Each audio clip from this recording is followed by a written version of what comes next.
Hi there, my name is Fix Fox, and this is Heroes of Might and Magic 2. I got something very special for you today. I have a very special guest from the F-Heroes 2 server. He is a collaborator with the project. He is directly responsible for translating F-Heroes 2 into the Danish language. After a year of collaborating on the project with the F-Heroes 2 team members, he's done a whole ton of wonderful, fantastic things. I would like to welcome my friend and yours, Stisen1. How are you doing today, sir? I'm doing just fine. Fantastic. Can you tell me a little bit about some of the things that you've done in collaborating with the F-Heroes 2 project? I'm aware that you've had something to do particularly with things like the mass Dispel spell and the way that works and balancing. Can you talk to me about some of the changes you've helped implement in the F-Heroes 2 project? I got into the F-Heroes game before the release of the first version, the V1.0. And I found some different small issues. I'm good at picking up the small stuff that others don't see, and then I commented on it in a Discord channel for the F-Heroes community. And I got very excited about that I can contribute to almost anything for the development of this game. So I found a bunch of things and came up with some suggestions on this spell. This master spell doesn't work as it was intended and how it works in the original game, for example. And people said, "What? Really? Huh? We gotta change that right away." And they did. I made a list of the creatures on their stats, and you can list them up in the order of max to minimum and all the way around, and see a sheet of the spell immunities. I always wanted a spreadsheet that just shows me stuff like that, so I made it myself and shared it with the community, which is still subject to change. You've already mentioned the spells and your interest in how the game works, the mechanics, the likelihood that a certain spell will come up, how the spells can maybe interact with each other, and maybe doing something of a comprehensive guide maybe for some people who are either longtime fans of Heroes of Might and Magic 2, or maybe people who are brand new to the series. That's kind of my plan for today. Is there any other things you'd like to add as far as kind of what your hopes is that people will get out of our conversation today? That should be the part that we split this tier list up in two. We go through the one-time spells first, and then the next part will be about the turn-based spells that works for as many turns as your spell powers as it is. That will make the discussions more comprehensive if we split it up like that. And that is very different from other videos I've seen on every hero's tier list when we talk about spells. I hope you enjoy this the way we do it. Absolutely. I'm looking forward to this, and I think that we're two individuals who know a lot about Heroes of Might and Magic 2. I'm excited to debate. I'm excited for the times that we're on the same page, and I'm excited for the times that we differ in opinions, because I think that we can have a gentleman's disagreement. So this should be a lot of fun. I'm looking forward to it. So as we can see here, we have a basic interface. As you can tell, there are a whole ton of spells that we're going to get to talk about today. Did we decide, is this 47 spells, 46 spells? 45. 45? And we will be ranking them from S tier being the best, the greatest spells possible, down to D tier. Personally, when I'm thinking about a ranking, every spell can be useful, but if every single spell is in the S tier, that kind of eliminates the point and the purpose of ranking these spells out. So if we have a spell that we think is maybe not as good and other people disagree, we'd love to hear from that in the comments. We'd love to encourage some debate. And when all of this is said and done, we will go through one more time and re-rank the spells just to make sure that you are happy with the way that they are ordered and the way I'm happy with the way that they are ordered. You only spoke about the S tier. Oh my So goodness. maybe the B and C tier. I'm a bit confused about those in some videos. Some guys out on YouTube, they do them differently.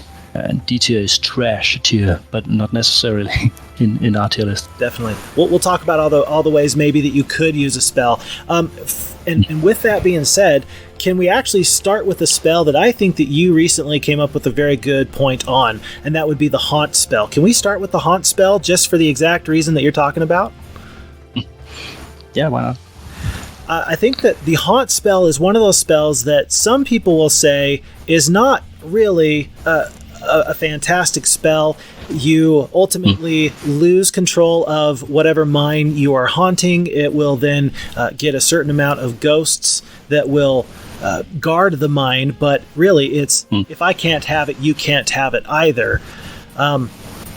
But while some would call this an absolutely terrible spell, you have found some ways that perhaps it can be useful or interesting. What are your thoughts on this spell? Yeah, I found out that there is, first of all, you get 4 ghosts per spell power. And a given hero on level 10, on average have 5 spell power. So you can have 20 ghosts in this mine, but you can try to fight the ghosts, fend them off yourself, and you'll get the experience for doing so. So you can actually, if you're strong enough and you have mass slow, for example, to slow them down, you can shoot them with a lot of shooters. You don't need much power to gain a lot of XP in that way, and you can just grind levels in this weird way. I find that very interesting. With no interaction from neutral creatures, with no interaction from enemies, you can find a way to kind of farm your own experience points, albeit in a little bit of a explosive kind of a way. I could see things getting out of hand very quickly with that strategy, but I can see it being useful on some of these niche type of cases. And I don't know whether the original developers all of it as being used this way, but I do know that it is very, very rare to see it in your mage guild, and most people don't like it, as you say. But I think it deserves some credit for this maybe exploit. So for the Haunt spell, what are you thinking? Where does this belong in the rankings? Situational, I believe. I'm not excited to see it, so C or D. For you to exploit it, you need to have a special army combination, and you need to be faster than the ghosts, and they have a speed of 5, or is it? They can speed of 5. Yeah. I agree with your assessment. It can absolutely work in the way that you're talking about. You can use it in the normal way that most people think about, where you're just maybe sending a hero through the enemy's territory to try and make sure that they have their supply lines cut and they're not getting any resources. But in general, there's just other spells that maybe are a little bit more useful, and they have a lower barrier to entry. It's not as difficult to use them. You need some pretty specific circumstances. So I would agree with either C or D tier. I'd lean towards C tier, knowing that we might re-rank it later. Are you thinking C tier? Yeah, it's fine. Perfect. Haunt goes into the C tier. Okay, so talk to me about teleport. My initial thoughts are, it's a 3rd level spell. It's got 9 spell points that it costs. It can absolutely cover up some of the worst struggles that a unit might have. For example, the very, very slow Hydra. It can all of a sudden teleport them in an instant, from being not a threat to something that the enemy has to deal with immediately. Your thoughts on the teleport spell? Yeah, I was thinking on exactly the Hydra. When I am playing as a warlock, I love this spell because I really love those hydras, and when I can teleport them inside the enemy castle, and they all go to hit that hydra, and I have a huge stack of it, then they can really mess things up inside those walls. And you can stand outside the walls and hear them screaming inside. Oh!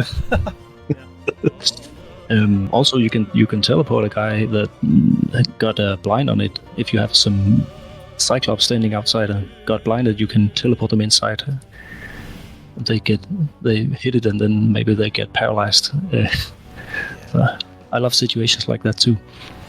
That is very interesting, and I hadn't even thought about using it defensively to try and save some troops, kind of a deal. I know that you could potentially, if your shooters are encumbered by a range, like by a flying troop, maybe some rocks are right on top of your war trolls, you could teleport your war trolls away and do full damage.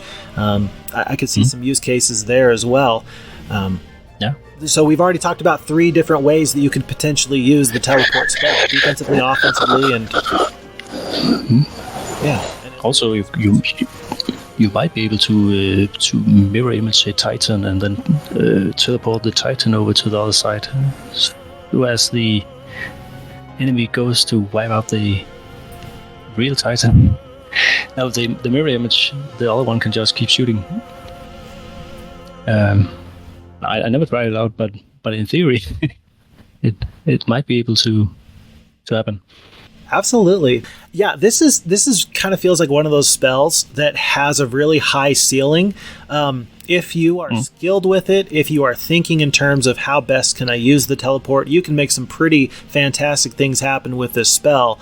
And if you just use it, but you can also use it kind of mediocre. So offhand, I'm thinking that this is, low A tier, maybe high B tier, for the reasons that, if you're skilled, you can use this very, very well. And it can absolutely change a fight. It can be the thing that wins you the game. It really can be a game-breaking spell. But I'm not sure if I'm ready to put it into S tier. What are your thoughts? No, I think A tier. Next, we are on to the absolute favorite spell, I believe, of the Necromancer faction. This is the Animate Dead spell. Tell us about Animate Dead. It only works on the undead creatures. You can revive, if I can put it like that. Raise skeletons and mummies, bone dragons, vampires, and liches and zombies. Ghost 2, I believe. Never tried that one. It doesn't seem to... Yeah, you don't need to worry about anything if you have ghosts in your army. But it's a very powerful spell, in my opinion. Very powerful. I think it's amazing that to get a permanent regeneration for humans, for the alive creatures, you have to do the 5th level True Resurrect spell. But the Animate Dead, for 10 spell points and at a 3rd level, I believe it is, you can keep your undead armies rolling, and you can mitigate losses. I'm amazed at how low of a barrier to entry it is to get this very, very impactful spell, noting that other people have to wait for a 5th level spell to get permanent permanent effects with a regeneration.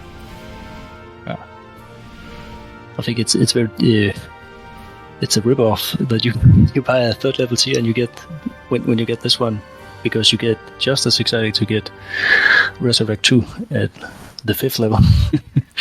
Is this one of those spells? We've mentioned briefly that there are certain likelihoods to get certain spells, depending on which faction you are for the mage guild that is being built in that town. Is Animate Dead one of those spells that you have a higher or a lower percentage chance to get depending on what faction you are? No, it's not everybody can get this equally. As with the Resurrect and Resurrect True. Just recently I got the Resurrect True twice in matches where I was the Necromancer town. So that was a bit of a bummer. And just for my edification, because I'm not sure, but that's interesting to me, Resurrect True does not work on the undead, is that right? It doesn't. Here we go. Okay. Yeah, that's some bad luck, my friend. Yeah. So then, Animate Dead, what are you thinking? It has to be A tier. There are less undead creatures than living. If you could resurrect anything and most of creatures, then I think it should be S. You're saying it would be S tier if it had wider use cases, but because it's limited to just undead, yeah. Yeah, how many undead creatures are there really?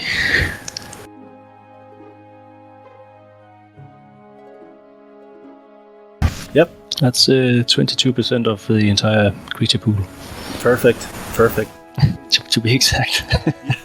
So we are on to the Armageddon spell, a pretty heavy hitter here. What can you tell us about the Armageddon spell? It hits like a hammer on anything. It's like Meteor shower, but a greater mass, and I believe only dragons can withstand it. Yeah, for some reason the creatures that can withstand elemental spells, it does not count this one.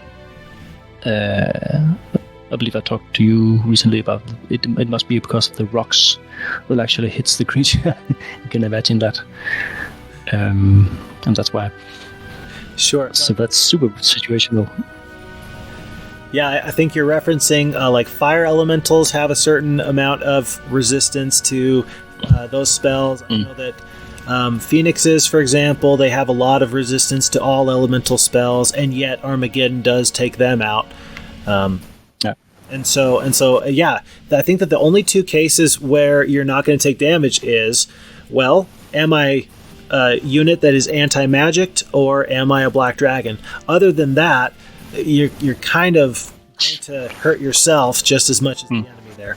I love Armageddon thematically, but as far as using it, if I don't have black dragons, it seems rough, especially in Heroes 2, where the battles really develop very quickly, to say to myself, I must cast a couple of anti-magics before I can use this heavy hitter spell. If you get to the point where your idle troops are not going to take major damage, okay, great, but very rare it seems to me that happens. Very rare that I ever use the Armageddon spell. And it's 50 damage per spell power. And it costs 20 to cast it in the first place. And by the way, the Animate Dead raises 50 HP per spell power. It's super situational. You could use it for a kamikaze spell, of course. That's the last resort. But then you can't flee at the same time. I could see this being best case use if you are the Warlocks and you're flying around with one dragon, but as you mentioned, it's a 5th level spell. If you have a hero that has expert wisdom, they're probably level 5, level 6, level 7, and I don't know about you, but I usually have one really strong hero and then a lot of heroes that are level 1 or level 2. So kind of hard to even use it as a kamikaze. Yeah, you need to be attacked in the town and there's no way out to get in that kind of situation. But if you're in a situation where you do not have the surrender opportunity to pay the surrender cost, then you might have to throw this one. Yeah, that makes sense. So probably the hardest hitting spell, the most damaging spell in the game, and so you'd think it would be S tier, but I think that in our conversation so far, we are both thinking to ourselves, nah, this is probably not going to be an S tier spell, huh? No. Well, Armageddon goes into the C tier. Here, next up, we have the Resurrect True. Resurrect True is another 5th level spell, 15 spell points. What are you thinking? A top-notch spell. If you have a strong spellcaster and a big army,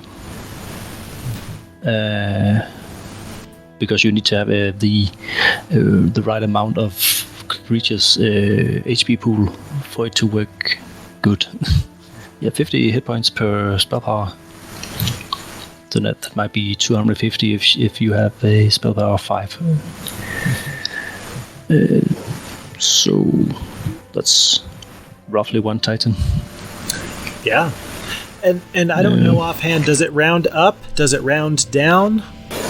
I suppose it makes sense that if I have a Titan with 150 hit points remaining, that it will give me 250 hit points. I'll get one Titan back, and he will have... Yeah, he will have less life. Okay. So, it works like that. Yeah, I think that when you mention health pools, I think you need to explain a little bit more there, because some people might hear that and think, oh, I need troops with high health pools, and then some people might think, I need troops with low health pools to really make the most out of this spell. What did you mean by that? I think it would be effective on a creature like a Steel Golem. Steel Golem with 10 in defense, and they have 35 HP per creature. So if you have 5 guys trying to ram it down, and then you can just resurrect him, while you have other things that try to hurt them. But it's very effective in that situation. A high defense hero combined with this spell is very effective, in my opinion.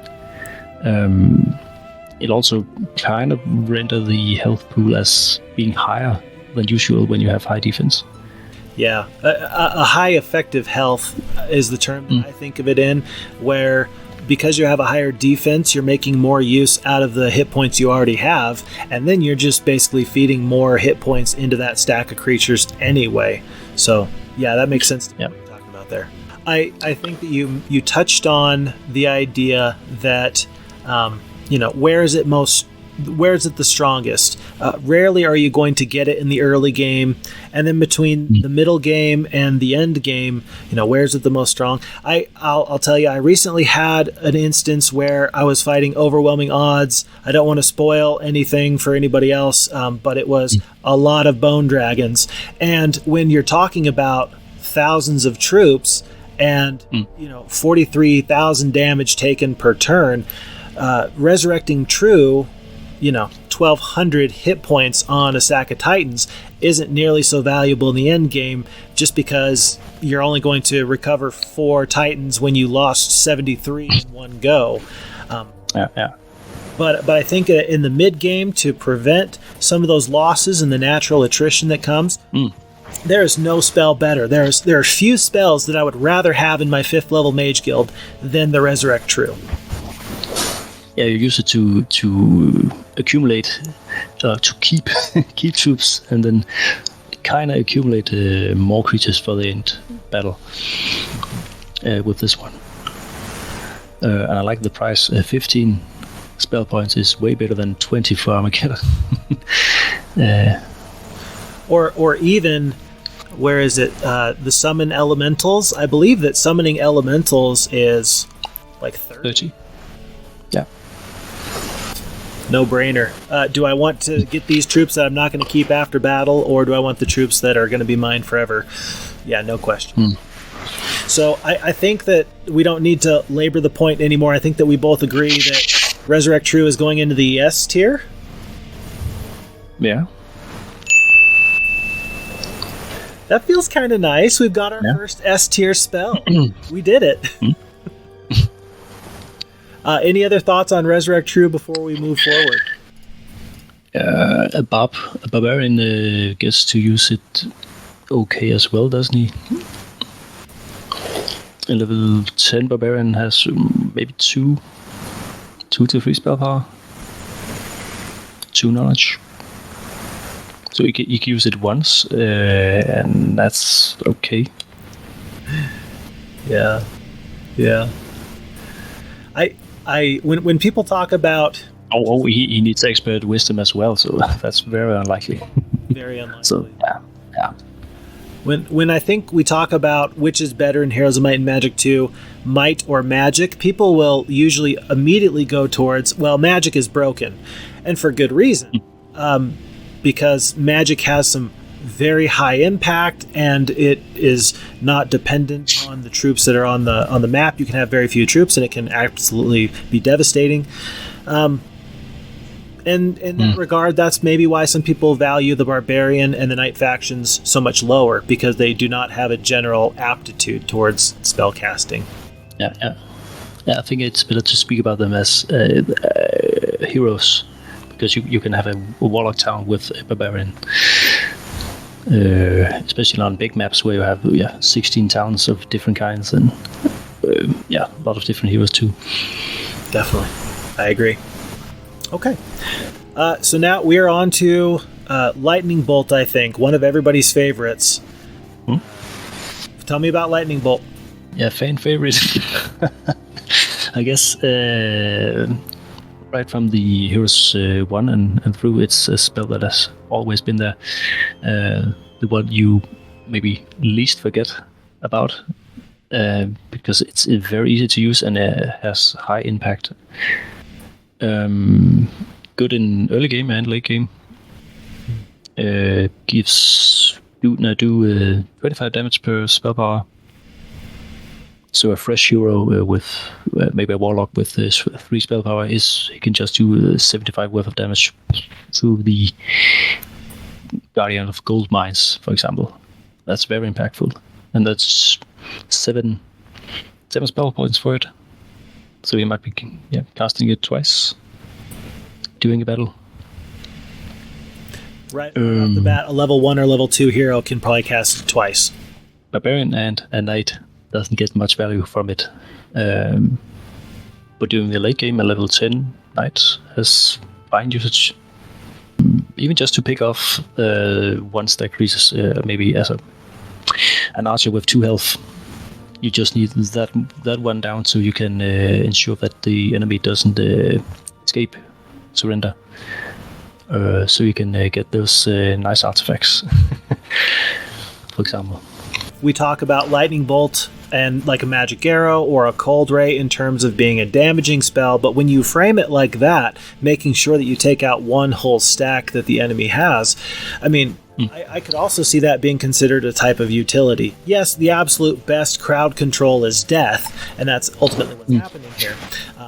But I think that that's a good way of looking at some of those, ways I can use it to my advantage. I'm wondering about the factions that have very few flyers, having an ability to damage backline troops or archers and things like that right from the get. There's a lot of value with a Lightning Bolt with a damaging spell.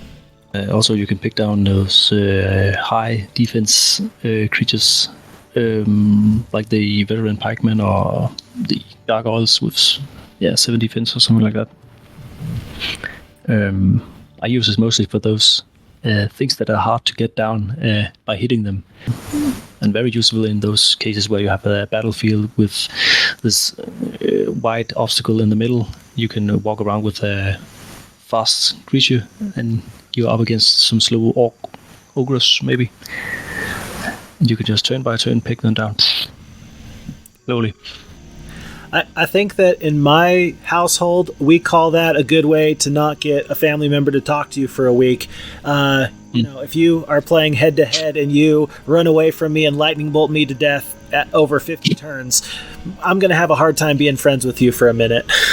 Remember the intro video to the original game where you hear the voice say, "While Archibald was not so good." And then you see the lightning bolt just slam down the candidate to be king. Good spell, very iconic. And one thing that I also want to mention is, and maybe we should have talked about this for a few of the other spells, it has some additional functionality impacted by the adventure map, artifacts, and things of that nature. Lightning Bolt is such a good spell that you have to consider at times that you might run across 2 artifacts. You might run across the Lightning Helm, that if a hero has it, they're going to take 50% reduced damage from Lightning Bolt. And then there's the Lightning Rod artifact that will increase your damage by 50%. So interesting to note that it's such a good spell that you can actually change it up. It can be impacted by things you find on the map. And where that also might apply to some of the other spells is maybe with summoning spells. I know that there's a book of summoning. I don't know if that specifically works for Animate Dead or Resurrect True or not, but just interesting to think that there are some artifacts that do matter when we talk about these spells. Animate Dead is not a summoning spell. You have the Ankh, artifact that works for both Animate Dead and Resurrection. That's a good one too. If you have a lightning rod, then everybody is happy to have this, and it's a second tier spell, and very common. I'm thinking in the A to S tier range. What are you thinking? Yeah, high A tier. Yeah. Alrighty. So for the mirror image spell, it's a 5th level spell. It's 25 spell points. You've mentioned it already when you were talking about teleport, kind of in conjunction with that. I love mirror image, but I have a hard time using it. They're just fragile. For what reason? Oh yeah. I cast 25 spell points worth of spell, and then they use their 3 spell point magic arrow, and then my spell is completely nullified. That feels kind of bad. Yeah, against an enemy hero, it's not as good as when you're against a neutral army. And most of them are gone when you have this 5th level spell. There's no neutral army to fight anymore. And 25 spell points are pretty expensive. With that high chance of getting it to disappear again. Can you think of a time that you've very effectively used the mirror image? I'm sure that you've used it very well at times. What's the best case use scenario for a mirror image? When you have maybe a flyer going into a town and the enemy army is outside town, you can mirror image that one inside and wait for the right moment to pick something off. But you need to have a real high stack of flyers and have a good reason to fly into it. I mostly use it for shooters to get one extra shot. And that shot really needs to be very strong for me not to pick some other spell on my hand. A stack of titans that are going to do 500 damage or something like that. Yeah. Maybe on some creature that has no retaliation, like vampire or hydra. You could use it to block off some enemies too. That's so smart. I never thought about purposefully casting it on a troop that has no retaliation. That's great. Okay. Yeah. C tier. C tier? Yeah, I think C tier sounds about right to me. When it works, it really works. So it's not a bad spell. I agree with that. Let's see. Chain Lightning. Tell us about Chain Lightning. It hits like a truck. If you accumulate the damage it does, my calculation says that it has same amount of damage as the normal lightning. But if you do the math and put all those numbers together, it's 75 damage in total with one spell power. And then if you're against many low stack creatures, they just kill 4 of them, and you can hit the last one with a very fast creature. And enemy hero says, "Whoa, what? Now I can't escape." No. So that's a pretty strong spell. I love that you did the math on that, because I never would have done the math myself, but I'm so glad that you did that, because really that puts it into an elite tier as far as damage output. We said that Armageddon is 50 damage per spell point, and then Chain Lightning is effectively 75. It's 40 per spell power apparently, so 40 to the first one. And then half of that to the next, and half of that again. So it's 40 divided by 8 to the last one. And you're getting a whole ton of effective damage out of that one spell, and that one spell power that you have when you cast it. Yeah. But you only use it when the enemies are on the one side of the battlefield. Right. You're telling me you don't like to hit your own troops with your own Chain Lightning? Only to dispel a blind, for example. But usually I never get in that kind of situation. See, and again, that's another reason why I need to have you in on this conversation, is because I never would have thought of purposefully using the Chain Lightning to make sure that all your troops are awake and fresh as daisies, ready to go. That's brilliant. Okay. Other thoughts? Well, it's expensive.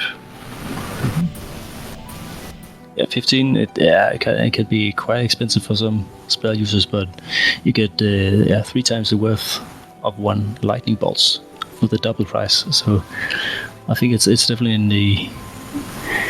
It could be in the S tier. I feel comfortable putting it in the S tier. If you feel comfortable putting it up there, I do too. In most situations, it's very useful. And I'm awestruck every time I see the enemy hero use it. Okay. We have another damaging spell. This one from the 2nd tier Mage Guild. It is the Cold Ray with 6 magic points. It's always interesting to me when I think about what I'd like to have in my Mage Guild. There have been times where I will get my level 2 Mage Guild and I will not have a single damaging spell. I will have 1 Cure and a Dispel. I will have View Resources and View Mines. I'll have Summon Boat, but I won't have 1 single damaging spell. And I've really got 3 opportunities in the first 2 levels of the Mage Guild, right? And for that reason alone, I'm glad that Cold Ray is a spell, because if it was just the 1 damaging spell in the first level and the 1 damaging spell with the lightning bolt in the 2nd level, that'd feel pretty bad. I wouldn't like my odds. I think that having a damaging spell is really, really nice. And therefore, I'm happy to see the Cold Ray. Yeah, that's a 20% chance to get one. Have you done some research to figure out how spells are generated in Mage Guilds? Have you looked into that at all? Yeah. It gave me headaches to calculate because if you get one thing, you don't get the other one, and it's very, very complicated. Cold Ring is a 41% chance to get it in the first round, but then in the next it's only 25.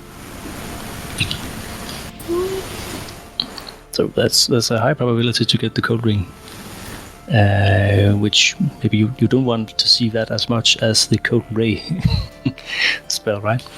Sure. And so, I think I was reading an article that was posted by someone on the F Heroes 2 Discord, and stop me where I'm wrong. Interrupt me when I'm saying something that's blasphemous, but I thought that there was something to indicate that all of the spells that you will get in your Mage Guild are preloaded when the scenario starts. Is that correct? Yeah, they are.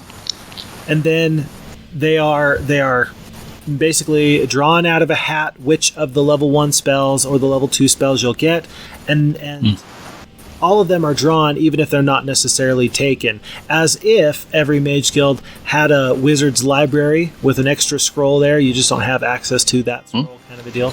So all the spells are accounted for at the beginning, and then some very tricky math goes in to make sure that you will for sure have some damaging spell by the 3rd level. Is that what? Because that's really where you're talking about with the Cold Ring, right? Yeah, right. Yeah. There are actually four spells in every tier, but you can only see some of them. So if you get the Dimension Door in the 5th tier, it might be in the one place you can see, so you actually don't get it. So then, Cold Ray is, maybe it's the little brother to the lightning bolt. There are a lot of artifacts that can impact how hard a Cold Ray hits. There's lots of things that reduce cold damage by 50% and things of that nature. It costs 1 less spell point than lightning bolt, but it also has it does basically about the same amount of damage, right?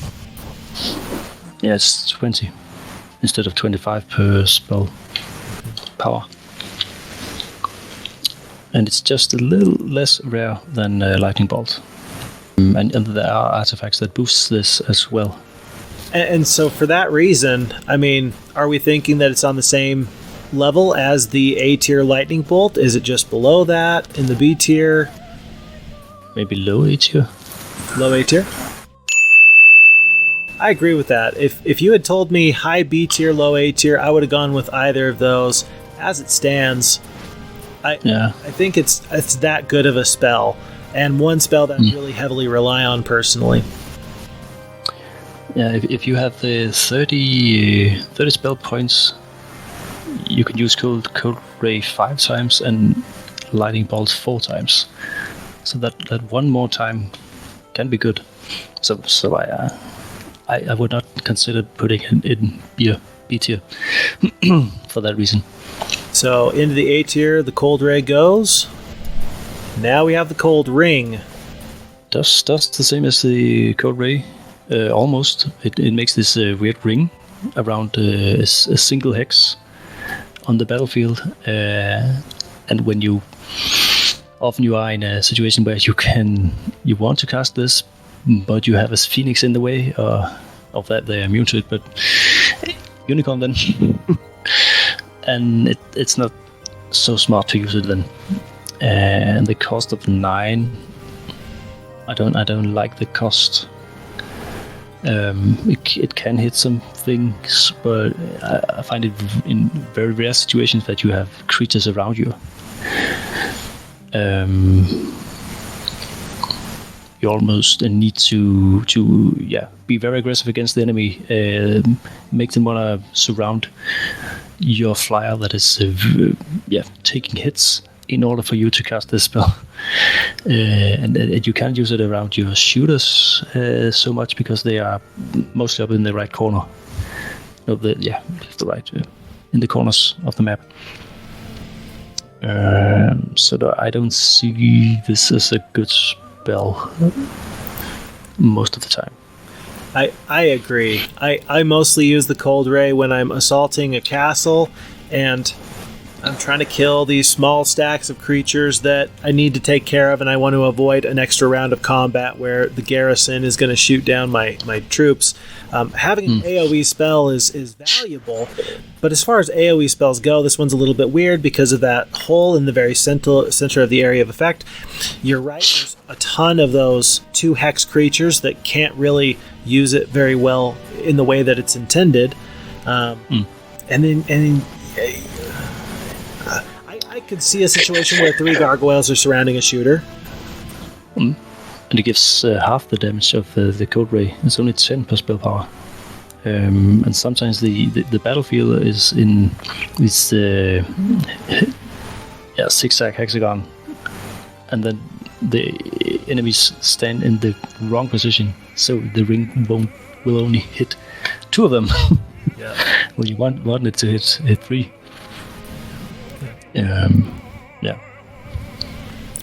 I agree with you on everything you just said. I definitely don't think that this is an A tier spell. Offhand, I'm thinking somewhere in the B tier personally. I don't know. It's sometimes the very first AoE spell I have, and I'm happy to see it for that reason. Yeah, it's B or C, but if it's the only one you have, you're gonna use it in some situations. You can hit the 2 last archers if you get some of those in early game. But it is a 3rd level tier too. You know what? I tell you what. You've talked me into it. Let's put it in the top of the C tier for the reasons you've mentioned. It does less damage than the Cold Ray, and it's a 3rd level spell. Because it's the 3rd level spell, it's just kind of taking up a slot that you would like to use for something else, I think. For those reasons, I could see it top of C tier. Yeah. But if you have that artifact that boosts it, it might be B. That's the one spell that has the highest chance of getting into your mage guild, actually. Yeah. 25 to 41%. So if people are wondering, why am I always seeing a Cold Ray? Well, that's why. So that way the game is making sure you have a little bit of damage. You need to learn how to love it. Yeah. Because in many cases you need to use it at some point. Yep, absolutely. Okay, top of C tier that goes. And so that brings us up to the Cure spell. You know, we've talked about a lot of damaging spells recently. We've talked about Armageddon, Cold Ring, Lightning Bolt, Chain Lightning, Cold Ray. And then Cure is definitely not a damaging spell. It's very much kind of a utility-based spell. And if you've played Heroes of Might and Magic 2, or any of the Heroes games for that matter, I think that you are well acquainted with the Cure and the Dispel spells, and you know how bad it can be when you don't have one and you really, really need one. And in my mind, a Cure is a pretty darn good spell. What are your thoughts? Yeah, I'm always happy to see it if there is a damage spell. But it can be next to a Dispel too. So if I get Cure, I'm not happy to find Dispel too. It gives 5 HP per spell power. So if you have 10 spell power, it can be very useful. You can give full health to some creatures and save a lot of losses there. Besides, taking off the bad stuff, the debuff spells.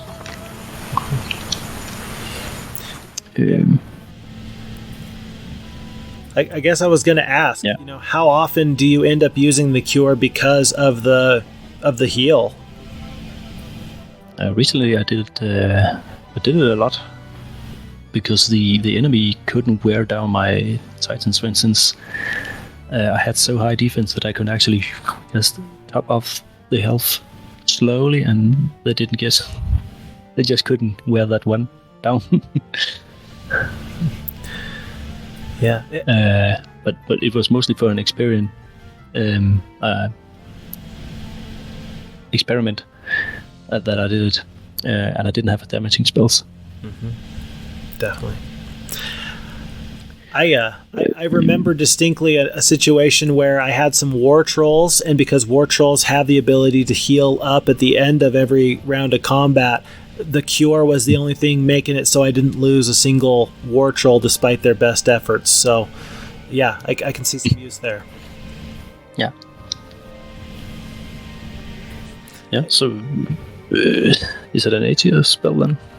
Well, for those who maybe don't know, what is the difference between the Dispel and the Cure? We've talked about the 5 hit points per spell level. Are there any other reasons why a Cure could be better than a Dispel?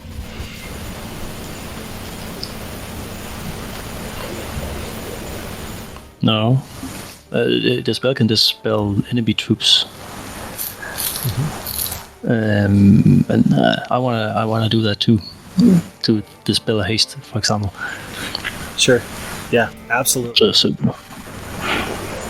But mostly I use Dispel on my own troops. It's rarely on enemy troops. I don't know about you. I think that the only other functionality that would differentiate between a Dispel and a Cure for me is that there are those times where you get a slow cast on your blessed and steel-skinned units, and you do want to get rid of that one debuff, but you want to keep your other buffs. So occasionally I can see Cure, coming out ahead there, but you're absolutely right. When you can't, you need the Dispel to deal with the buffs that the enemy troops have. It's really a toss-up, and it's so situational. I really can't decide which spell I would rather have in my Mage Guild. Would I rather have the Dispel? Would I rather have the Cure? I think I would defer to kind of your opinion, where it's like, yeah, the Dispel has more use cases, and therefore it's probably better than the Cure. I think I agree with you on that. But interesting thought exercise all the same. And I think I tested it on mirror images to see whether it would make it disappear, but I believe it didn't do that. That seems wrong. But it let you cast the Dispel, or it let you cast the Cure. The Dispel on the enemy image. Huh. I'm not sure. Huh. I don't think it worked, but it does in future games. Well, and I gotta tell you, I think that's interesting because usually I don't think you can cast Dispel on a creature that doesn't have any spells affecting it. Like if there's a unit that does not have a bless or a curse, it doesn't have a positive spell, but it also doesn't have a negative spell. Generally, it won't let you cast Dispel, right? It'll just say. Yeah, I think I can't. Yeah, I think it says that. But it lets you cast it on probably. images. You can cast it on mirror images unless they have spells on it. Interesting. So, but I believe it's Heroes 5 or 7. They will banish them. Otherwise, in Heroes 3 and 4, you have the banish spell you need to use for it to disappear.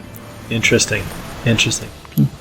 Well, tell you what. Since we've been talking about Cure and Dispel, and we've kind of been talking about them together, let's kind of rank them together. I mean, we can rank them separately on separate tiers, but let's put them both down.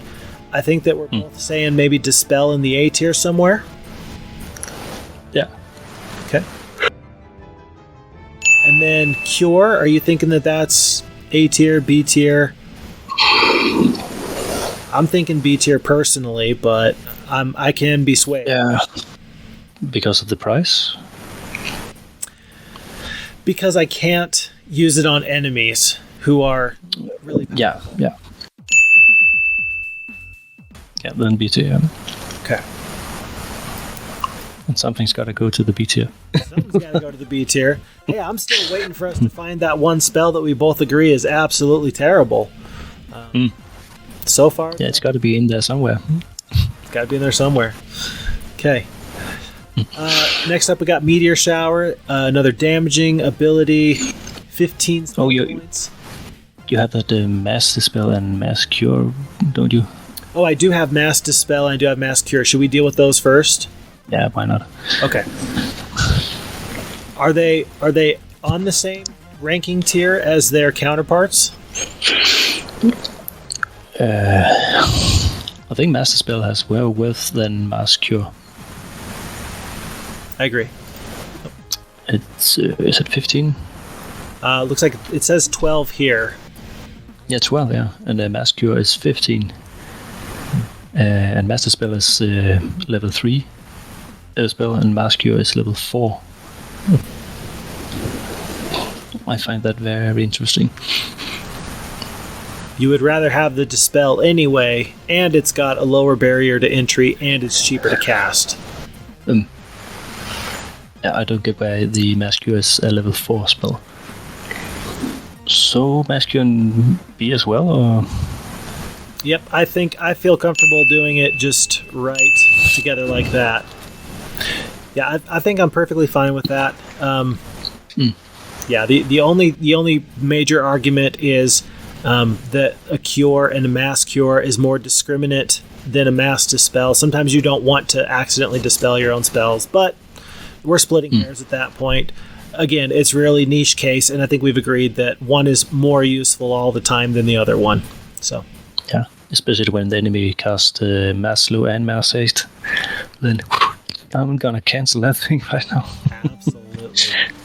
You just wasted 30 spell points, sir. That feels pretty good. Okay. Meteor Shower then. Meteor Shower with the 15 spell point cost. Tell me about Meteor Shower. Yeah. The cost is 15 spell points, and it does 25 damage per spell power to 7 hexes. Right? Yeah.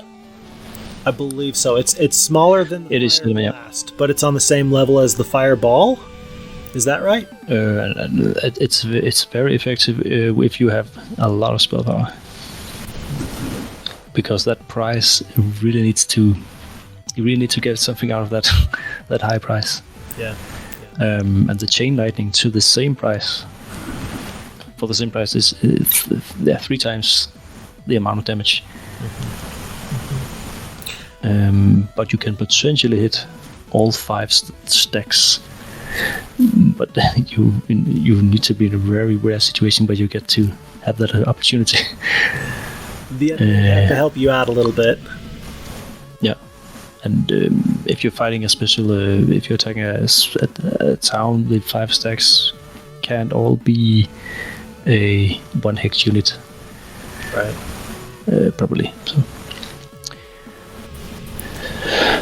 I think that part of the reason why we wanted to have this conversation about the spells was actually because of something that you saw in some other tier rankings, and we're not here to trash talk other people's tier rankings. I think there's a lot of good content creators out there who do a lot of great stuff, and quite frankly, I can never get enough Heroes content. Anyone who likes Heroes of Might and Magic is a friend to me. But I think that we were a little sad to see that some people might say, well, because Meteor Shower is in the game, why would you ever want to Fireball? Kind of a deal.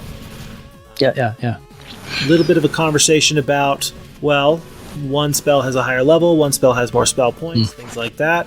What are your thoughts on that when it comes to the AoE spells? Because there's a lot of spells that are AoE that do a lot of damage. What are your thoughts on any of that, and maybe where Meteor Shower ranks among them? Yeah, it does more damage than a Fireball. For instance, Fireball is 10 damage per spell power and costs 9. So I think you get more out of the Meteor Shower. If you're gonna use it, you really want those hit creatures to be worn down. So I value Meteor Shower more than Fireball and Fireblast.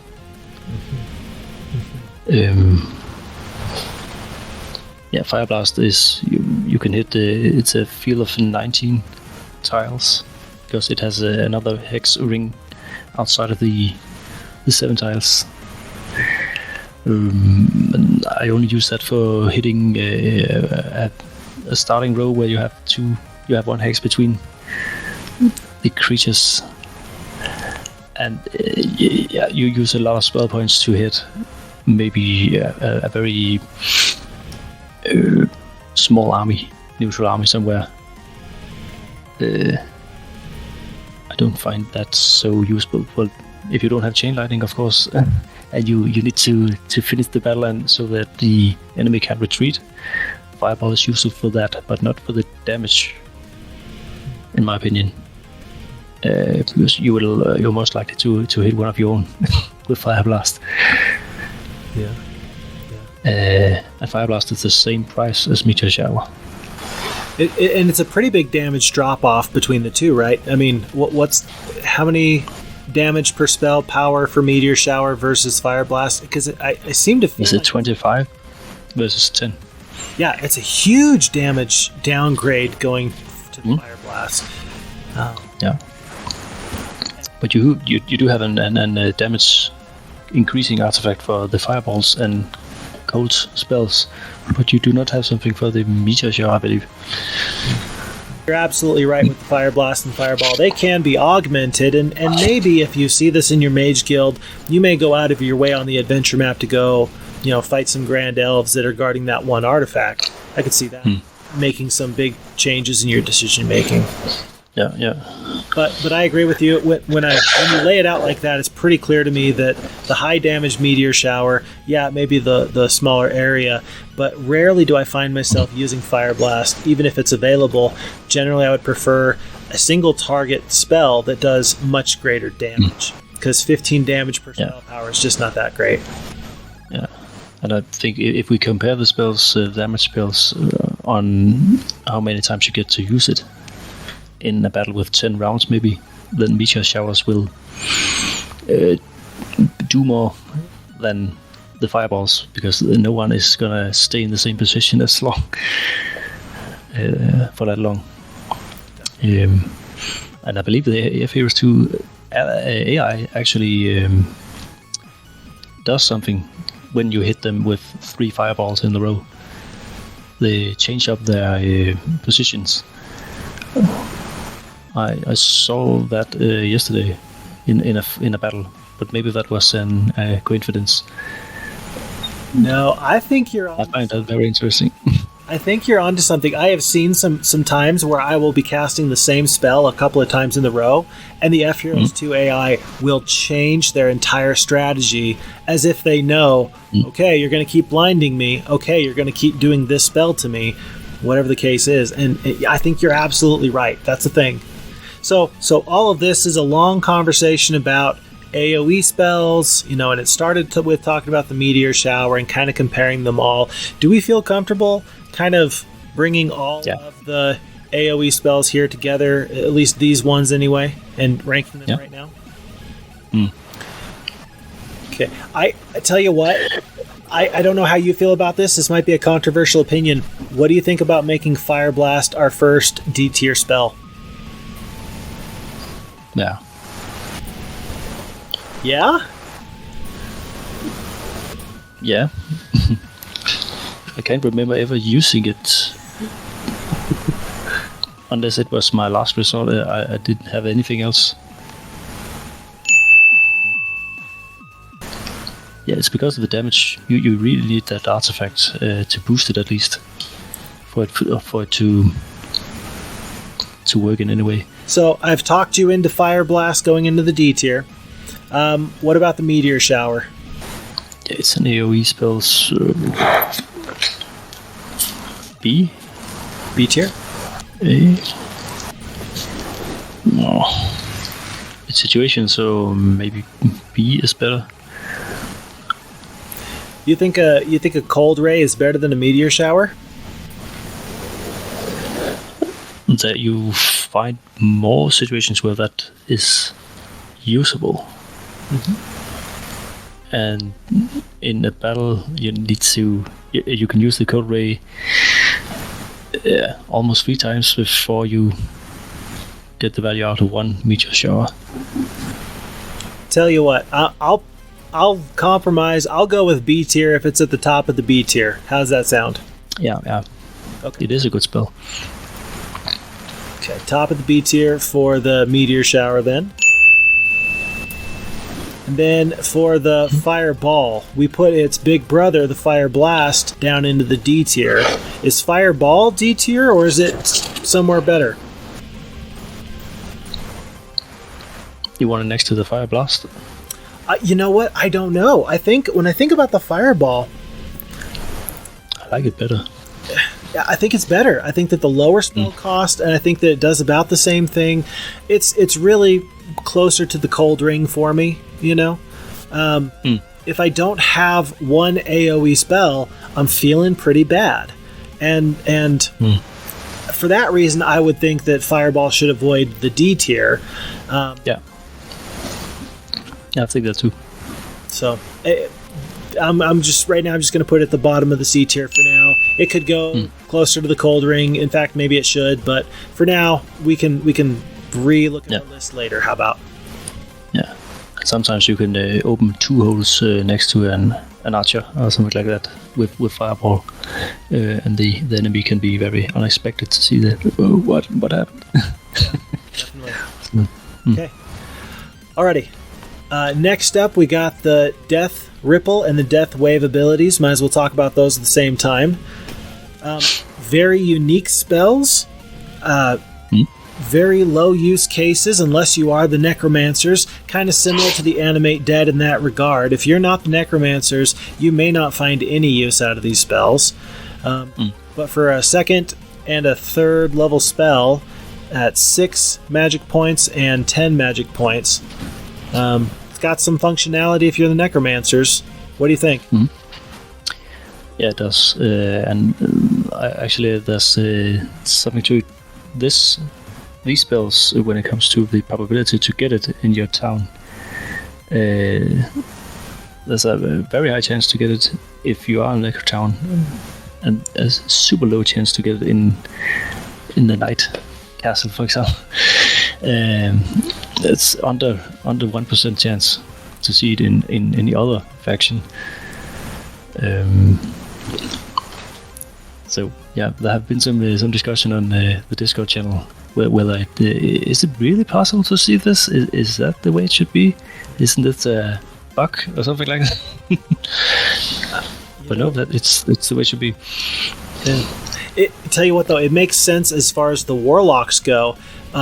Necromancy heroes are the only heroes that can get the necromancy skill, the secondary skill that will allow you to raise skeletons on the battlefield, with one exception, and that is the warlock faction. Warlocks have a very small chance, but they can get the secondary skill, necromancy. I could see a warlock potentially, having some use of this death ripple or this death wave. What's the likelihood? Tiny, minuscule. I'm not gonna play. Yeah, unless you have dragons. Unless you have dragons, yeah. It's a budget, low cost kind of a Armageddon. Why not? Yeah, and sometimes you can recruit some skeletons in a, that adventure map dwelling in the desert. And you have a dwelling for the liches too. Or maybe you can get some armies to surrender with diplomacy. And you have this one stack left on the battlefield, and you can just, wipe out everything at the last moment with this one. It's not very likely, but it's important. It isn't, that we but do the theory crafting. Yeah. Yeah, and you can find it in any. Is it a shrine of the second circle? Any hero can find it. The Death Ripple spell, at least. Yeah. Oh yeah, Death Wave 2. Yeah. Absolutely. So I think that I remember when I was doing my rankings for the secondary skills, Necromancy was a little bit of a tough one because I said to myself, well, if you're Necromancers, it's A tier or S tier. But if you're anybody else, it's terrible. It's horrible. You do not want it from a witch's hut. You do not want it in any of these other cases. And I wonder if we're running into the same problem here with Death Ripple and Death Wave, where, if you're Necromancers, it's good or great. Because it's bad for 5 out of the 6 factions, does that mean it has to go lower? Does it have to go into like the B tier or the C tier? Yeah, like I said, there's 22% of the creature pool that is undead. So it's very likely you don't want this spell. But you can use the anti-magic trick and use it anyways. But then there's also the low damage impact on each creature. It's only 5 per spell power for Death Ripple and 10 for the Death Wave. I had no idea it was so low. Yeah, but apparently it is. Huh.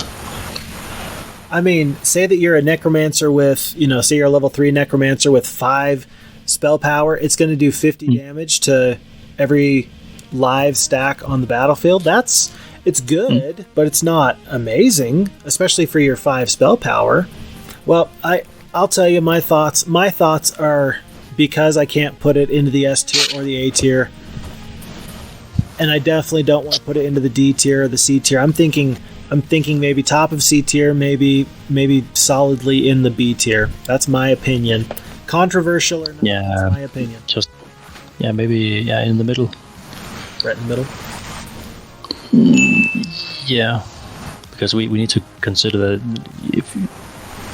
if you're gonna use it, then how much do you want to use it?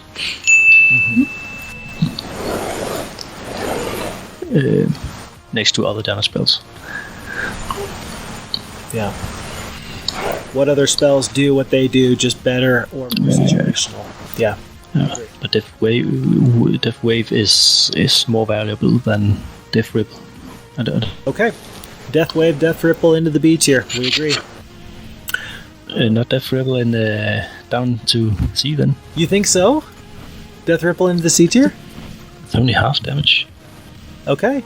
I'm for it. Should it be bottom of C tier or should it be middle of C tier? Just often you don't see some stacks just don't even lose one.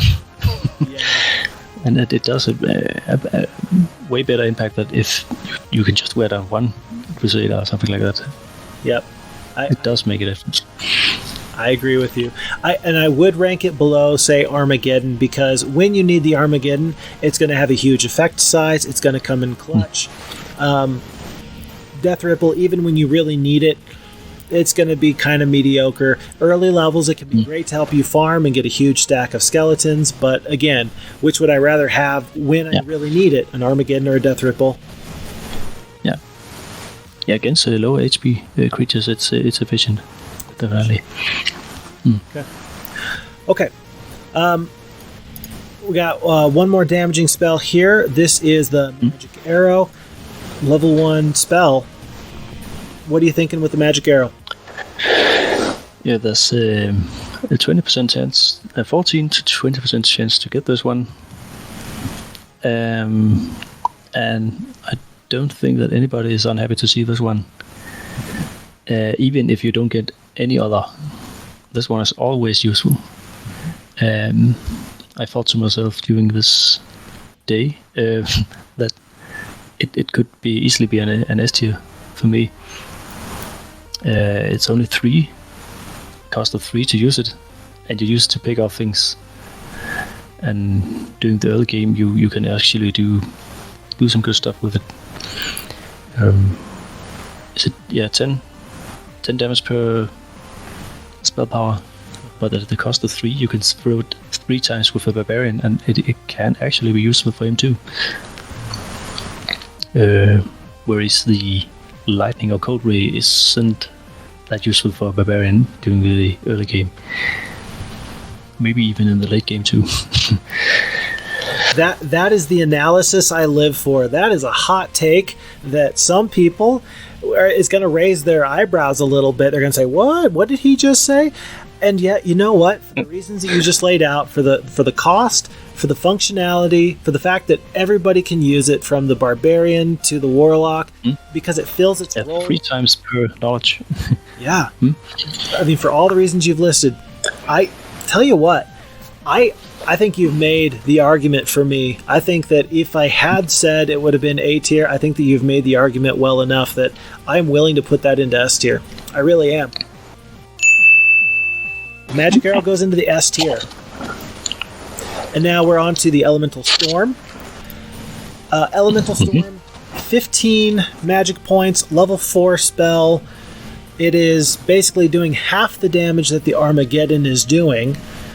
And it basically does what the Armageddon does, just with some different functionality. There are some creatures that are not as impacted by the Elemental Storm as they would be the Armageddon. The easy one is the Phoenix. Another one is, surprisingly, people don't think about, is the Steel Golem, for example. They have 50% elemental immunity. So yeah, and Iron Golem too. Right. So, I mean, with the Elemental Storm, I like it, and I like the fact that you can use either the Black Dragon or the Phoenix to do some of those hit-and-run tactics. Otherwise, unless we're going to do what we talked about earlier with the anti-magics, is probably not going to be as useful for people. You can also summon one of the elementals too, and they will be immune as well. Is that fire elementals? Oh, I can't remember. The fire elementals are immune to fire spells. Specifically. I can look it up while you're talking. Okay. I tell you what, though, I did... Okay. I believe that this is common knowledge, and I think that everyone will agree it's a good change while you're looking this up. But more or less, the tactic of having your hero kamikaze into an enemy repeatedly, surrendering, rehiring, and then having all their movement points again and their spell points, etc. That has been nerfed with the F-Heroes 2 version. You can't just rehire that hero and continually bombard an enemy that is close by. You can do it to a degree, but it's going to cost you all the movement points. Those are going to carry over and things like that. And for that reason, the Elemental Storm is not as powerful as perhaps it once was, but it can still be used very, very effectively. I recently used it very, very effectively, and there's sometimes it can be useful. The Earth Elemental for some reason. Okay. Immune to both lightning and storm. That's kind of big. Yeah. I'm more happy to see this one than Armageddon because I know that there are more situations where you can use it. Yeah, even with the magic resistance of the golems, it doesn't hurt as much, and they have some rather high HP for a level 3 unit. So I consider using it if I am the wizard and the sorceress as well. So it's better than Armageddon, maybe not B tier, but higher on C. I agree with you so much that I'm already moving the tiles. I definitely agree with that. I don't think it's B tier. Is it above or below Cold Ring?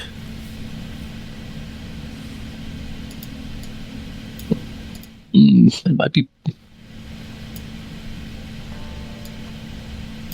It is better, isn't it? I think it's better. Yeah. I think it's better. If your army is greater than the others, and you just need that one to ensure that you win, Elemental Storm will definitely do the trick more than the Cold Ring. Yep. Yeah. Alright, I'm for it. C tier it is for the Elemental Storm. We are talking about the Summon Fire Elemental right now, and with Summon Fire Elemental we are also talking about Summon Water Elemental, Summon Earth Elemental, Summon Air Elemental. Are we making a bad decision by kind of lumping all of these summoning of the elementals into one? Is this a bad decision that we're making? Yeah, maybe when we just talked about the Earth Elemental having this special usage with Elemental Storm,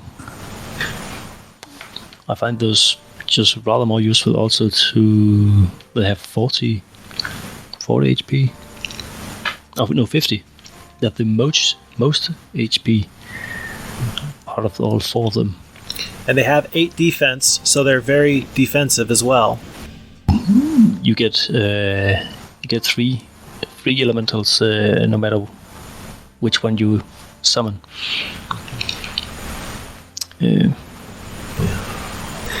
I just for people who maybe don't know some of the other differences, so we've talked about some of the resistances that some of the elementals do have. I had no idea that lightning and elemental storm went into the earth elementals. That's pretty huge for me.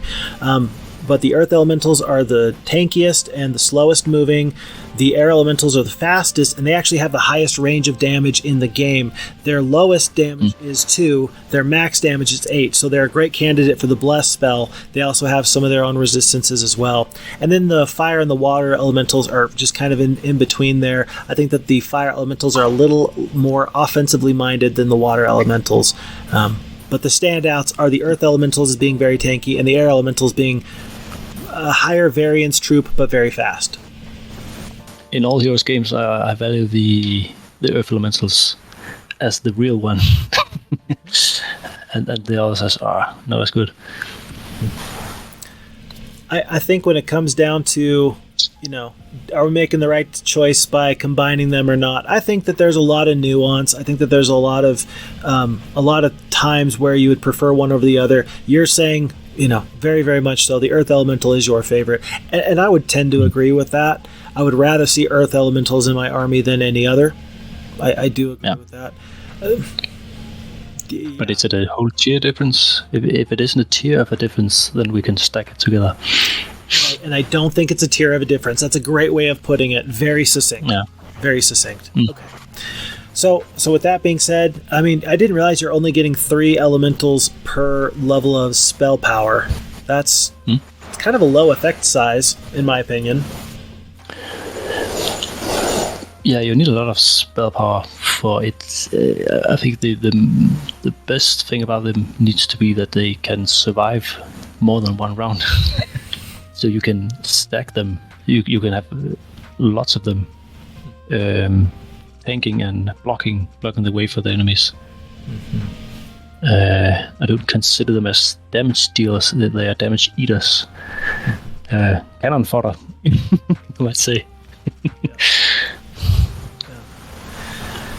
Yeah, absolutely. And 30. If you're gonna pay 30 spell points for it, it needs to stay on the battlefield. Whilst there are some very expensive mercenaries, you might say. 30 spell points is... I mean, if I'm using 30 spell points for one round of combat, I need it to win the battle for me. I need it to be able to be an absolute game changer. And I don't think I've ever seen Summon Elemental be that game changer for me ever. I don't think I have. You need 5 spell power to get 15 of them on the battlefield.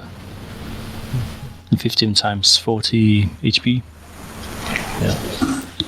Point of interest, and I don't actually know, what happens if at the end of the battle the enemy killed all of your actual troops and then you only have the summoned units left? You got to have some troops in your army at the end of the day. Do both heroes disappear from the battlefield if you come out victorious, but you only have these summoned elementals? Yeah, they both disappear. But for some reason you can actually have nothing on your side, and I believe you can retreat. You cannot surrender because you have nothing to surrender with. But you can retreat during the last moment, or else you will disappear. That makes sense. Because you can always... Your heroes tend to find their level 1 and level 2 tier creatures. So that makes sense. Yeah, but you can take... You can combine it with the Resurrect True. That's where it really comes to shine, because you can just resurrect something at the last moment and then retreat, surrender, I mean. Well, and I gotta ask you though, is that enough to keep it out of D tier? Like, I'm sitting here, up until you said that, with the combined use with the Resurrect True, I'm thinking, oh, this is garbage. When am I ever going to use it? You know, even if we are saying the difference between an Earth Elemental and an Air Elemental, you know? But is that use case for Resurrect True? Is that enough? Well, first of all, it's so rare that you ever get the chance to try it out. I think it's on a 2% chance to get it, one of them, and combining those together, it's roughly 7% chance to get one of them. I'm willing to go C tier if you feel very strongly about it, but if not, I'd like to put it into D tier. Yeah, I need to test it to see if it can be worth more. Maybe this is one of those spells where somebody else can come back and give us some good feedback in the comments about, what's a use case that they've had where it turned out really good. I'm always excited to hear about those. Yeah, to see some comment where I just flipped the table when you said that. It's an S tier. Like this spell, let's just put Earthquake to the top of the S tier, right? That's just where it belongs, I'm pretty sure. Oh, not really. Not really, what is there to know about Earthquake? I don't really know a whole lot about the Earthquake spell. I don't really use it a bunch. Oh. It's one of those spells you don't think about how it actually works before you have to make a tier list with it. So I made some tests on this one. I calculated that it has to work like 4 times basic ballistics. 4 times basic ballistic damage. So it hits 4 random walls and never the back tower. It can't hit that one, even when everything is down. So if I'm hearing you right, it will not take out the Bastille, it won't take out the main ballista, and it will not take out the left turret or the right turret. It will just take out walls? Yeah, and it won't take down the lift. The gate for the moat. The gate? I don't believe it does. Okay. And I could see that. I could see me maybe rolling the dice a little bit if it would take out the drawbridge. If I was to cast Earthquake, hoping that I got lucky, and that was the section of wall that got damaged, and now I have free reign into their castle. I could see me maybe getting desperate and rolling the dice on that. I've just never ended up using Earthquake. I'm not that happy to see this one. It only works during battle, like in siege battles. A fairly small effect size because you can't even take out the drawbridge. You can't take out the main ballista. Any redeeming qualities, or is this just a waste of 15 spell points?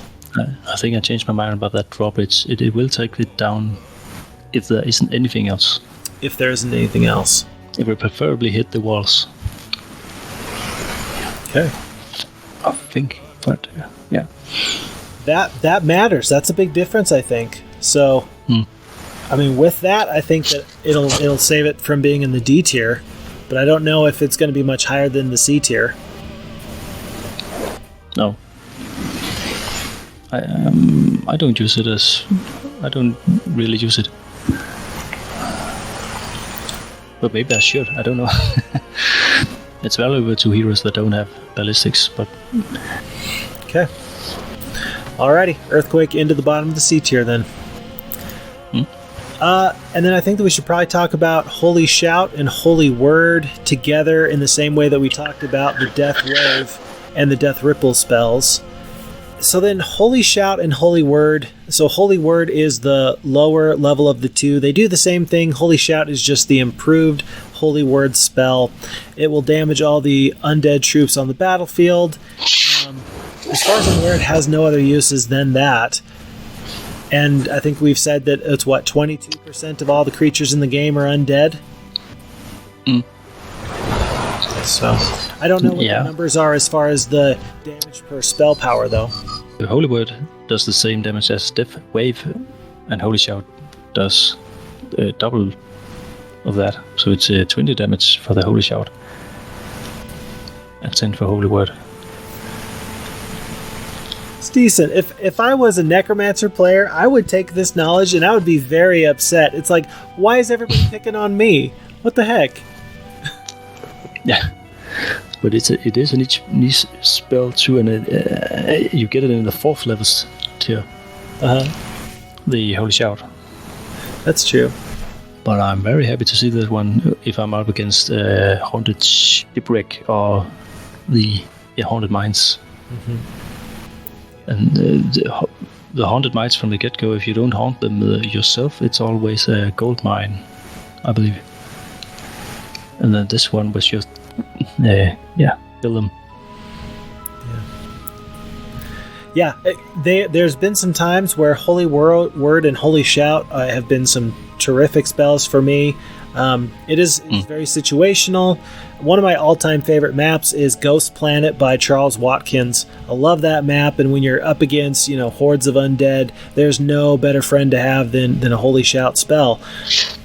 But much like taking navigation on a map where there's no water, there is a chance that it's just going to be completely useless, and I worry that might drag its overall rating down, maybe to the same levels as the Death Wave and the Death Ripple spells, and maybe not. I don't know what your feelings are on that.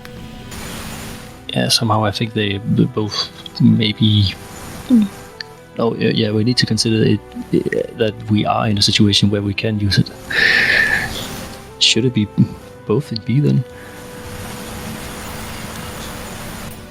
I think especially since Holy Shout is apparently stronger than Death Wave by a lot, I think if we put Death Wave in the B tier, I think that I could put Holy Shout in the near the top of the B tier.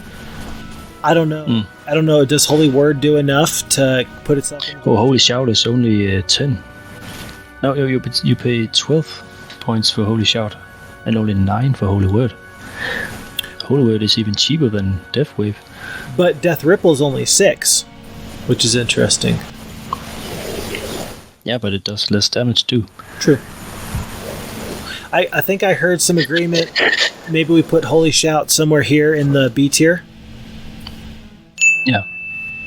And then I'm just going to throw this out here. I think Holy Word is C tier. Probably above the Haunt spell, but below the Cold Ring. That's what I think. I think it's better than Death Ripple. I don't really know. I don't really know.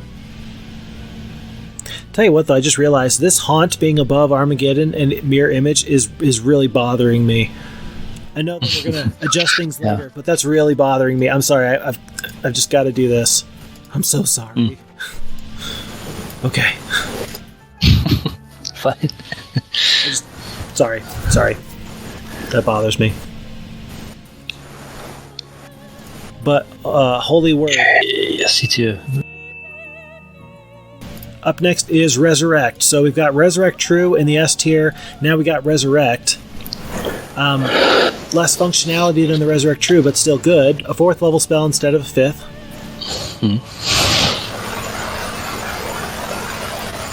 Yeah, you can use it to maybe trick the enemy AI to just hit the same creature that is not going to survive, and you can keep the others safe.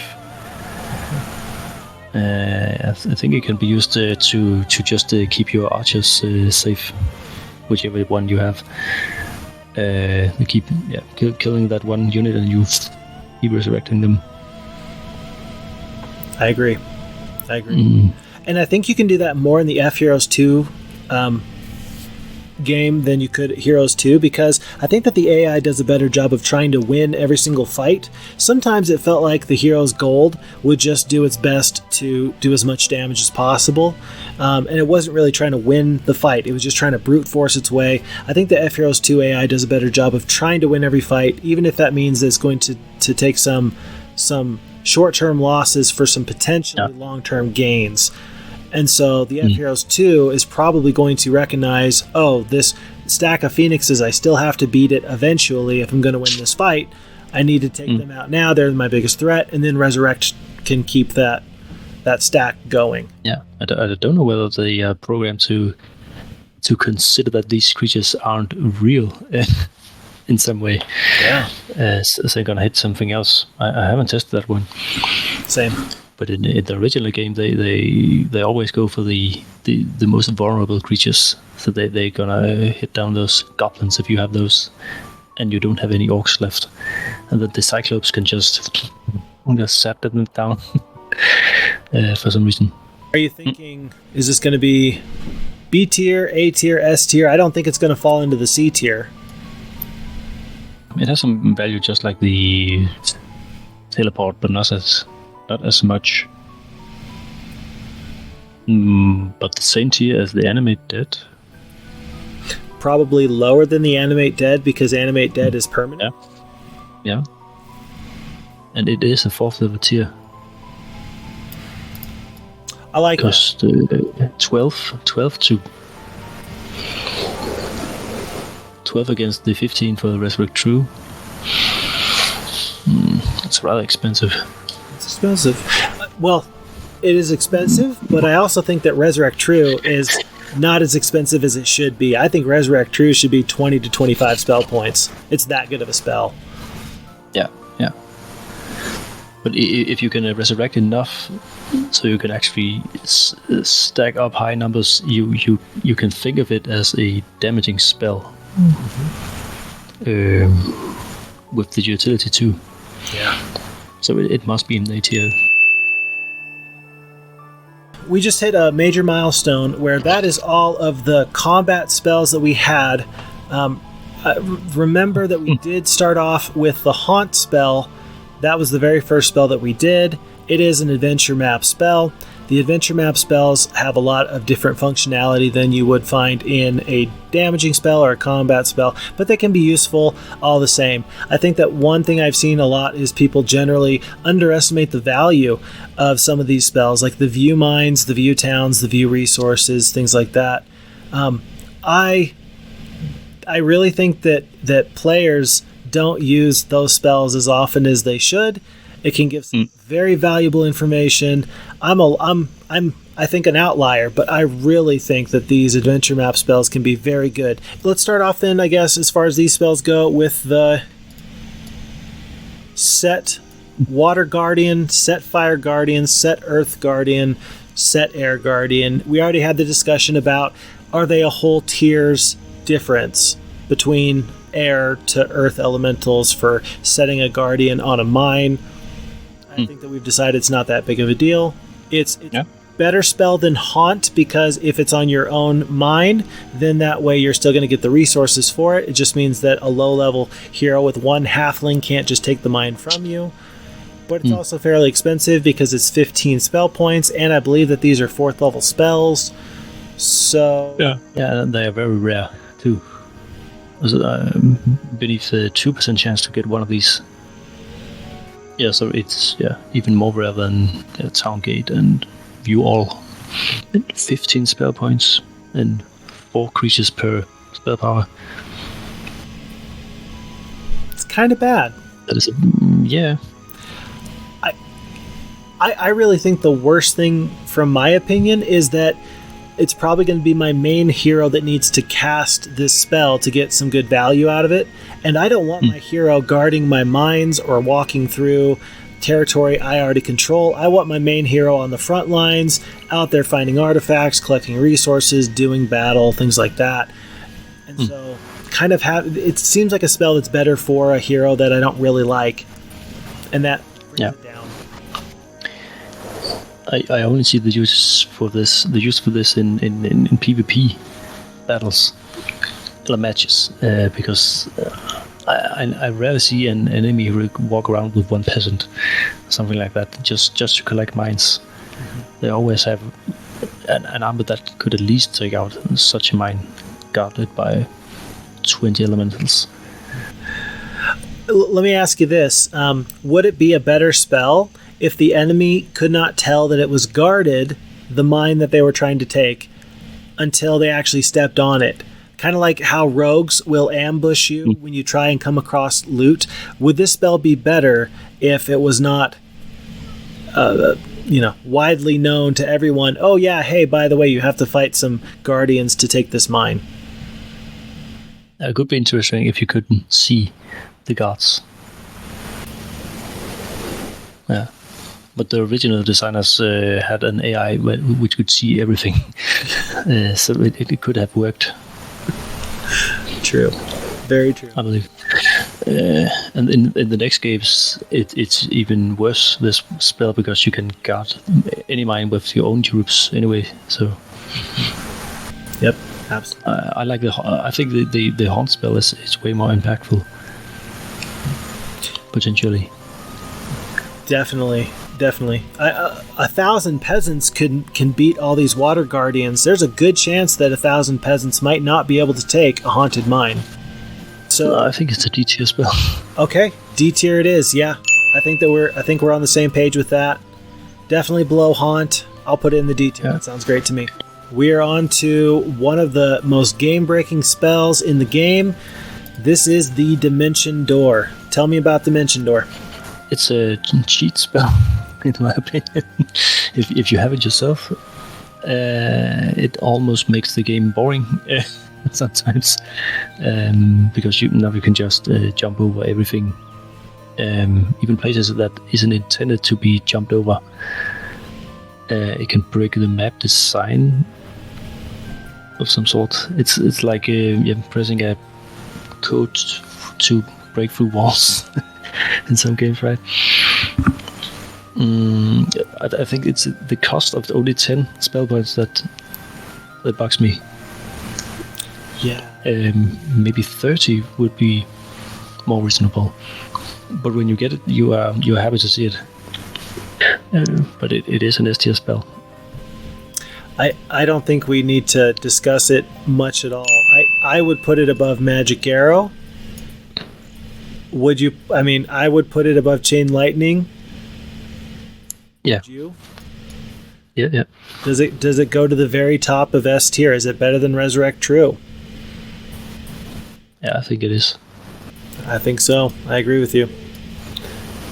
So, yeah, as far as spells go, if you are using Dimension Door and you get that in your Mage Guild, you are limitless possibilities. You've said it perfectly. There's nothing more I can add.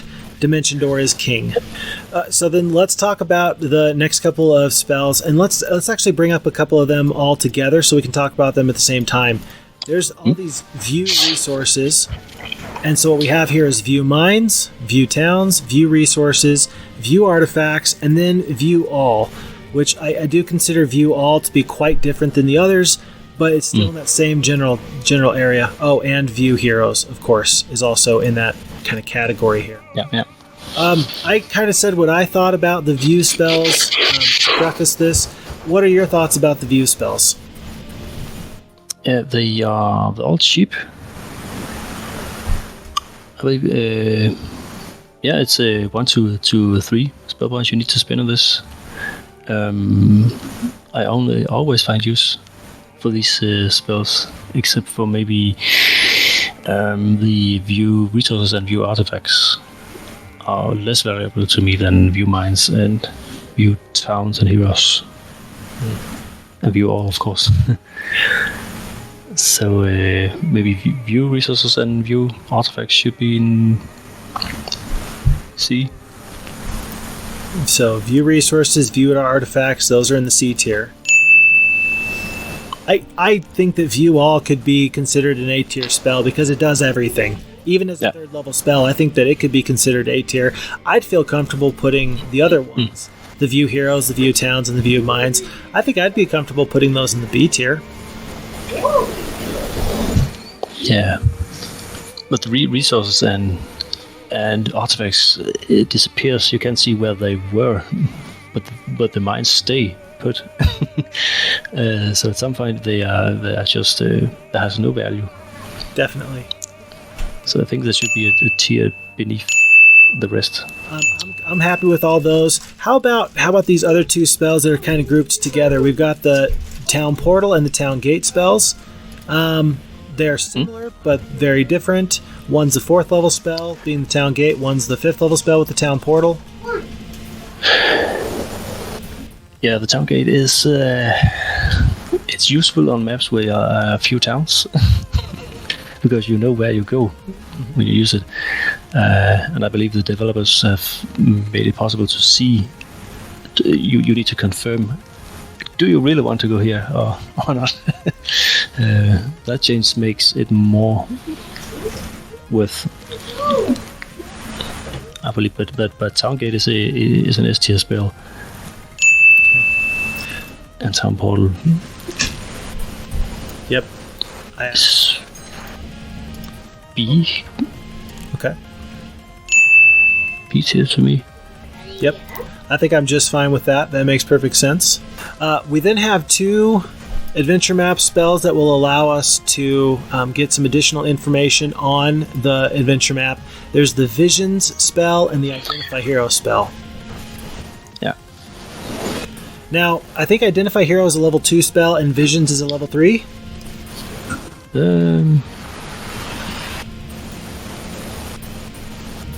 Yeah, Visions is a level 2 spell and Identify Hero is level 3. Oh, I had them backwards. Okay.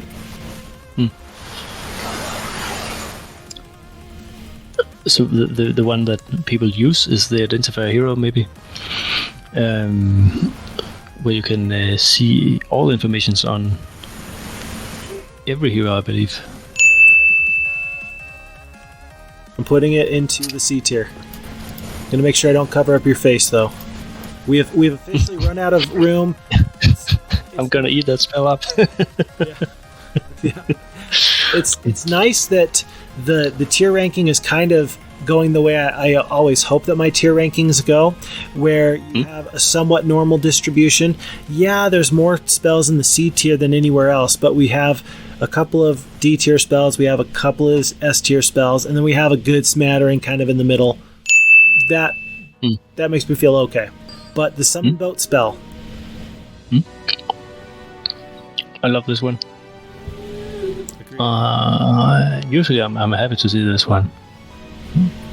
Well, most of the time there aren't many maps where there isn't a boat somewhere. There's always some island where you can get to a treasure. And also you can use it for if you are on a map where you don't know whether there are boats or not, you can just go to the sea and test whether there is anything. I do that from time to time on some maps where I found that some castles should be able to get it, and then just to be sure, they can just build one, don't use it, and then I can snap it. It's, in my mind, it's one of those spells that if you need it and you don't have it, you understand just how important it is. Okay. Put it next to Resurrect, yeah. I'll just put it right there. And as you can tell, I'm having to shrink it down just so it'll fit a little bit. But you can do that. Them's the breaks. So we've put together this tier ranking. This has been a good solid 2-3 hours of work. Maybe some of that has it been that long? Maybe some of that was prep time that we did getting ready to get started here, but my initial thoughts is that I'm pretty darn happy with this list. I think that we've been pretty thorough. I think that we've come up with some unique use situations for some of these spells that potentially make them more useful than some people might otherwise think. How do you feel about how this went so far? It kind of looks different than I thought it would look like, because there's just things you don't think about unless you speak with someone else. You get something out of your chest, and then damn, now I've got to think of it. I need to chase this up, my opinions. You're saying to yourself, why did I let him talk me into putting Fireblast into the D tier? No, I agree with all these, how it looks. That's even more impressive. Two people who can agree so much. Yeah. Because your playstyle is even different than mine. You are who like spell power more than attack and defense. Like, I'd rather spend my time with. I only use spells because I have to. Right. Most of the time. This was excellent. This was wonderful. Thank you so much for being here today. For everyone, if you joined us partway through, this is Stisen, a member of the F-Heroes 2 community, contributor to the project. I appreciate his insight. As you can tell, very learned about the game, and I couldn't have possibly done this without you. Thank you so much for your time, and thank you so much for being here. Well, thanks for me to. Thanks to you for me to help you with this one. So I appreciate it, yeah. Wonderful. And you can make this video because I have no idea how to make this kind of videos. So my dream has come true too. Fantastic. Well, there's more dreams to be had. There's more videos to be had. So I'm looking forward to seeing you in the next one. Until then, sir, thank you very much. And we will catch you in the next one. Yeah. See you. Thanks.